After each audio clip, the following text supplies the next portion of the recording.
आम बात हो गई है। लेकिन एल मैंचो की मौत के बाद आपको बता दें कि काफी जो हालात है वहां पर बिगड़ते हुए नजर आ रहे हैं। आपको बता दें कि हाल ही में कुछ महीने पहले हाई प्रोफाइल ड्रग लॉर्ड या तो सुरक्षा बलों के हाथों मारे गए हैं या फिर बाकी रीजन की वजह से उनकी मौत हो गई है।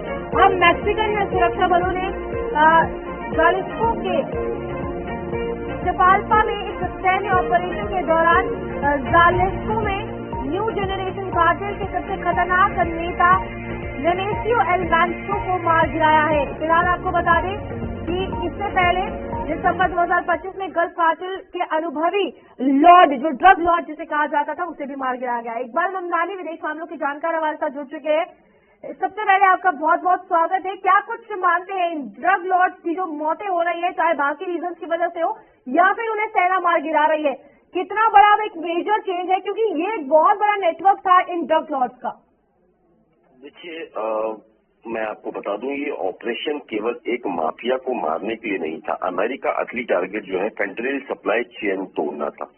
फेंटनिल अब कोकीन या हेरोइन से भी ज्यादा खतरनाक हो चुका है एक तरीके से, और अमेरिका में ओवरडोज मौतों से सबसे ज्यादा कारण यही ड्रग बन रहा है। मतलब ये ऑपरेशन दरअसल मैक्सिको के अंदर नहीं, बल्कि आप ये समझिए कि अमेरिका के घरेलू सुरक्षा का ऑपरेशन था एक तरीके से। ये आप मानिए कि फेंटनिल सीधे मैक्सिको से नहीं बनता, उसके केमिकल पिक्चर्स जो है वो चीन के केमिकल कंपनियों से आते हैं। तो एक तरीके से आप ये भी मानिए कि मैक्सिको के कार्टेल उसे लैब में तैयार करते हैं, फिर अमेरिका में स्मगल होता है, यानी कि चीन से केमिकल, मैक्सिको में प्रोडक्शन और अमेरिका में मौतें। तो ये जो मामला है, इसलिए एक ऐसे आप समझ लीजिए कि ये क्राइम या ड्रग स्टोरी नहीं समझ लीजिए, लेकिन ये जियो पॉलिटिकल ड्रग वॉर भी एक तरीके से इसे आप समझ सकते हैं। एल मैंचो कई सालों से छुपा हुआ था, लेकिन पिछले 6 महीनों में उसने 2 काम किए।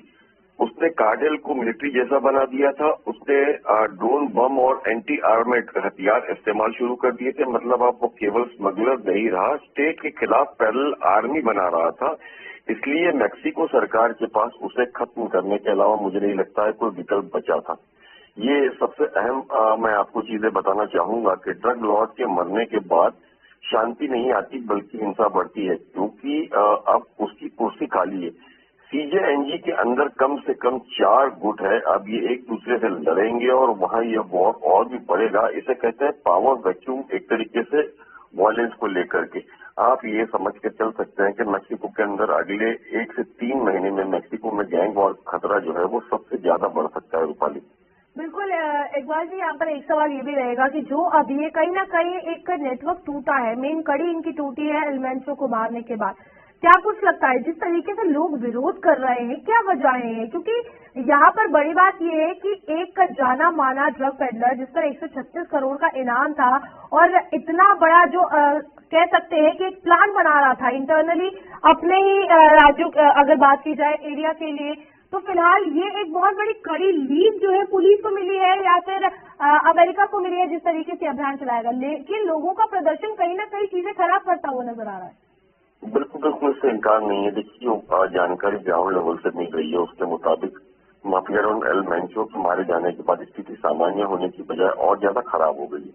कई शहरों में सरकार का कंट्रोल कमजोर पड़ता दिखाई दे रहा है। खास करके अगर हम बात करें जलिस्को, मिचोआकान और कोलिमा राज्यों के कार्टेल के ने खुलेआम ताकत दिखानी शुरू कर दी है। सड़कों पर ट्रकों और बसों को जलाकर लोगों को पूरे एक तरीके से ब्लॉक करना शुरू कर दिया है ताकि पुलिस और सेना आगे न बढ़ सके। कई जगहों पर आम नागरिक अपने घरों से बाहर निकलने से डर रहे हैं। ये गवाडलालहारा शहर में रात के समय गोलियों की आवाजें भी बाकायदा सुनी गई है। कई इलाकों में बिजली काट दी गई है। लोकल प्रशासन ने लोगों को घरों में रहने की सलाह दी है। स्कूल और कई सरकारी दफ्तर स्थायी तौर पर बंद कर दिए गए। अगर मैं बात करूं एयरपोर्ट सुरक्षा की, तो हाई अलर्ट पर है और कुछ उड़ानें रोकी गई है, क्योंकि कार्टेल का तरीका होता है कि वह शहर को अलग थलग करने के लिए ट्रांसपोर्ट सिस्टम पर हमला कर सकते हैं। हाईवे जितने हैं वो गाड़ियों को जलाने का मकसद के हिसाब से उसे रोका जा सकता है सेना की, ताकि मूवमेंट जो है वो धीमी हो सके। लेकिन सबसे जो चिंताजनक बात यह है कि कार्टेल सीधे पुलिस और आर्मी की गाड़ियों पर फायरिंग कर रहा है। कुछ जगहों पर तो बाकायदा बख्तरबंद गाड़ियां और भारी हथियारों का इस्तेमाल भी हुआ है। इससे साफ यह है कि अब सामान्य अपराध नहीं बल्कि लगभग अर्धसैनिक टकराव की स्थिति बन चुका है अमेरिका में। मेक्सिको में खास करके बात करूं मैं। जी, इकबाल क्या लगता है सर आपको, अब आगे क्या कुछ सिचुएशन बनती हुई नजर आएगी, जिस तरीके से अब हालात इस एक्शन के बाद, ऑपरेशन के बाद और बिगड़ रहे हैं। हालांकि मेक्सिको में जो भारतीय नागरिक है उनको भी एडवाइजरी दे दी गई है, उनको भी अंदर रहने के लिए कहा गया है। ओवरऑल अब आप पिक्चर कैसे देखते हैं, आगे कितनी बिगड़ेगी या फिर और क्या कुछ ऑपरेशन के तहत डिसीजन लिए जा सकते हैं? नहीं, देखिए, मैं आपको बताया जैसा कि इस तरीके से हालात बिगड़ रहे हैं, सरकार ने फिलहाल तो अतिरिक्त ट्रेनिंग जो है वो तैनात की है और कई इलाकों में कर्फ्यू जैसे हालात भी कर दिए है। खास करके आम जनता में जो दहशत है, वो लोग जरूरी सामान जमा करने में लगे हैं और अभी स्थिति पूरी तरह नियंत्रण में नहीं मानी जा रही है। माफिया सरगना के मारे जाने के बाद मेक्सिको में शांति आने के बजाय गैंग वॉर और बदले की कार्रवाई का खतरा बढ़ गया है और आने वाले कुछ दिनों के लिए वहां के लिए सबसे संवेदनशील माने जा रहे हैं। लेकिन मैं आपको बता दूं कि इस तरह की चीजों के बाद में जब सरकार को अपना इस्तेमाल पावर का करती है तो भले ही कुछ वक्त हो, लेकिन ये कंट्रोल में ले रहेगी और ये धीरे धीरे करके उखाड़ के फेंकने की कोशिश स्थिति इसलिए रहेगी कि आने वाले दिनों के अंदर जिस तरीके से मेक्सिको में इलेक्शंस वगैरह का और मामला है, उन सारी ही चीजों को लेकर के वो कोशिश करेगी कि जल्द से जल्द इस पूरे मामले को कंट्रोल में किया जाए। रूपाली, ठीक है, इकबाल जी बहुत बहुत शुक्रिया आपका ज्वाइन करने के लिए और इस हवाले से जानकारी देने के लिए। फिलहाल आप देखिए कि विदेश मामलों के जानकार हमारे से जुड़े हुए थे और तमाम बातें यहाँ पर एल मैंचो के मरने के बाद, उसे मार गिराए जाने के बाद